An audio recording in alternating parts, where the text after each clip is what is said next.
on whether we can get out of this where we are. Mark, politics is downstream of culture, quote the great late Andrew Breitbart. I think what this means is our culture doesn't want to compromise either. Well, our political media industrial complex rewards that kind of behavior. Mm-hmm. I think viewers of your content, viewers of mine, would like to see a change. Almost every member of Congress I met would like to get stuff done. We just need to change the incentives so that getting stuff done makes them more successful, whether that's more cable news hits or more book deals or more followers on social media. The incentives are all directing people to do exactly what they're doing. It's not a mystery. It's not a surprise. And the way it changes is people give them different incentives. Right. And the people who are sitting at home frustrated because nothing's getting done and there are no compromises watch us and donate to the politicians who are willing to come on here and talk about compromise. That was the one thing, campaign donations, you missed perhaps in your list of things that are incentivized. When it comes to this debate on immigration, we had Bill O'Reilly on last night and noted it's been the same debate for 20 years. He's been talking about sanctuary cities for 20 years. And that's what Lindsey Graham made a point to President Trump about just now. Take a listen. Mr. President, stick to your guns. What the Democrats are doing is they're not getting to the underlying problem. It's not Stephen Miller. It's not Kristi Noem. It's not me. It's not you. It's policies that have been on the books that don't work. So if you want to debate on how to solve this problem, show up next week. I'm going to take President Trump's idea that it's time to end the insane policy of sanctuary cities. We're going to take it to the floor and we're going to vote. I've never seen anyone stand in front of the Resolute desk and speak to the president like that, but there was Lindsey Graham's presentation. The question is this, Mark. We've had the immigration debate switch from the visuals of Joe Biden's open borders to the streets of Minneapolis and the ICE sweeps, raids, whatever you want to call them, crackdown, and the shooting of 2 Americans. Now Republicans want to shift it to what they think will be a winning issue on sanctuary cities. Is that the answer for Republicans to regain the high ground? Certainly one of them. The courts haven't ruled on this. But if you look at the polling data, this is not a popular policy, and it's not really a policy that makes sense from the point of view of the Constitution or the point of view of fairness or from the point of view of doing what needs to be done, which is to have a border, have laws enforced, and have people have confidence that people are legally one way or the other. So the Republicans will take this fight on, I think, a pretty sturdy ground, just as closing the border was pretty sturdy ground. But the tougher issues, the issues about what should happen to employers who employ people here illegally, the tougher issues about where do you stop deporting people depending on how long they've been here, and then the big casino, these issues that were debated in the Bush and Obama administrations about a comprehensive thing to deal with the millions of people who are illegally, that's difficult to do. And maybe President Trump would do it at the end of this term, but not before the midterms, I can tell you that. Right. Yeah, I almost said PTSD of the term comprehensive immigration reform because I feel like it is the pot of gold at the end of the rainbow that we're always promised but doesn't exist. 10 days now to make a deal here, some kind of comprehensive deal. The irony, of course, being that if Democrats don't make a deal, it doesn't defund ICE. It defunds other parts of Homeland Security like the Coast Guard and FEMA. But what is the push? What is the incentive now for Democrats to stand in the way and simply be, am I unfair to say, obstructionist? Well, they are very united and very fired up. They feel they have the political high ground. They feel they have the moral high ground. And they've got demands of things that they say must be included that the Republicans in the House and in the White House will never go for. So I'm not really sure how this ends. I think if you booked, instead of me, if you'd booked Trump, Schumer, Jeffries, Johnson, and Thune, I don't think they could tell you how this is going to be solved because there's no overlap. The Venn diagram is empty. Republicans will not ban masks for ICE. Republicans will not change the way the warrants work. And those are bottom line demands for Democrats. So honestly, I don't know how this is going to end. Some Democrats say they're ruling out another continuing resolution, another bargain to extend the time to try to reach a deal. But I don't see how this compromise exists right now. So no compromise exists. That means there's a political calculation that some type of showdown is better than a compromise. But we just laid out, right, that this doesn't really actually affect ICE. We're effectively, Democrats would be holding the Coast Guard funding hostage in order to make a point on ICE.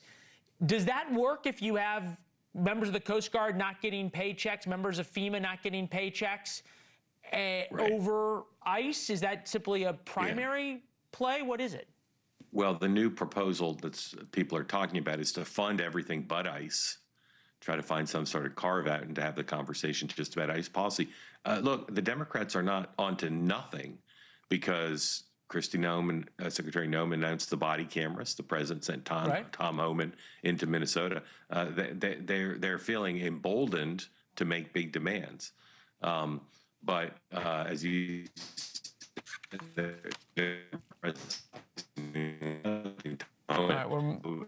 press conference tomorrow, he's making changes. Yeah, even if he's not necessarily admitting exactly what the reason behind the changes are, he's definitely making them. Mark Halperin, thank you very much. Yeah. Jim Jordan, Congressman from the state of Ohio. Congressman, Mr. Chairman, good to see you. Yeah, hi. Thank you. Help us understand, are Republicans willing to compromise on anything when it comes to immigration? Should they be willing to? Sure, but the Democrats have to be willing to compromise on the fundamental issue. I think it's important that your viewers understand. Yeah, forgive me, you just said sure. Can we get those first? Well, I think you have to go to the big thing, the main thing first. And the main thing first is sanctuary cities, but I don't know that viewers across the country know what that means in practice. But this is what it means. A local jail will have arrested somebody who's done something wrong, committed some crime, or been charged with the crime. I use the example Abraham Gonzalez, who we used in a committee hearing last year as an example. He committed crimes. He attempted to steal a car. He beat someone up. He was in jail in Denver, Colorado. ICE finds out he's in jail, and they go, oh, we have apprehended this guy before. He's in the country illegally. We're going to send what was called a detainer. This is a piece of paper that says, hey, if you're going to let this guy out on some kind of bail or no cash bail or whatever you happen to have, if you're going to do that, can you give us a heads up? We'd like it within 48 hours prior to when you're going to release him. Can you do that? And the Denver jail said, no, we're not going to do that. They just gave him the finger and said, we're not going to do that. And they actually stamped on the form, released to the streets. Which means what in practice? Instead of sending one guy to the jail to apprehend this guy who's committed crimes or been charged with crimes and is in the country illegally, which is also a crime, instead of turning him over with one guy at the jail, they had to send several agents out on the streets to get him. And guess what? One of those agents was hurt when he turned on them and they were in some kind of scuffle. Okay, that's what happened. And oh, by the way, while he was in the jail, I think it's important to understand, Leland, while he was in the jail, he actually went after a staff person in the jail, and they still released him to the streets because why? They're a sanctuary jurisdiction. You change that, we can talk about body cams, we can talk about all the other issues they want to talk about, but that's the fundamental problem. Right, I hear you. I guess I think you're making my point, which is I give our viewers a lot more credit perhaps than you do, but I think you're pointing out a reality, which is Republicans are losing the messaging war. If you're having to explain what a sanctuary city is, and Democrats are saying they shouldn't wear masks. I don't think people know. Really? I don't know that Americans know that's what it means in practice, and I don't know. One of the things we're trying to figure out is what's the number? What's the number? How many thousands of people? How many thousands of people have been released, just like the example I gave you, which is a real example. The gentleman's name was Abraham Gonzalez. Okay, I got that. Thought he was part of Trinidad Algra here from Venezuela. What is that number? Because that is just violating common sense. Common sense says, wait a minute. Of course you would work with federal officials to enforce federal law and let them apprehend this individual at the jail. We've been talking about this for at least a year on this program, and we've said there's a deal to be made, right? End sanctuary cities and sanctuary states in return for an end on sort of widespread non-targeted ICE enforcement. Nobody's going to make that deal. We understand that. But I'm wondering if what you're really getting at is why the immigration debate has shifted and why it's not working for Republicans anymore. Trump approval on immigration, 39% approve, 53% disapprove. And here's what's wild. Those are the approve, disapprove numbers. We talked about this in War Notes today, though. 73% of Americans want all criminal aliens deported. 61% want all illegal aliens at all departed. And yet, President Trump says he's doing that, and his approval rating is only 39%. Explain that for me.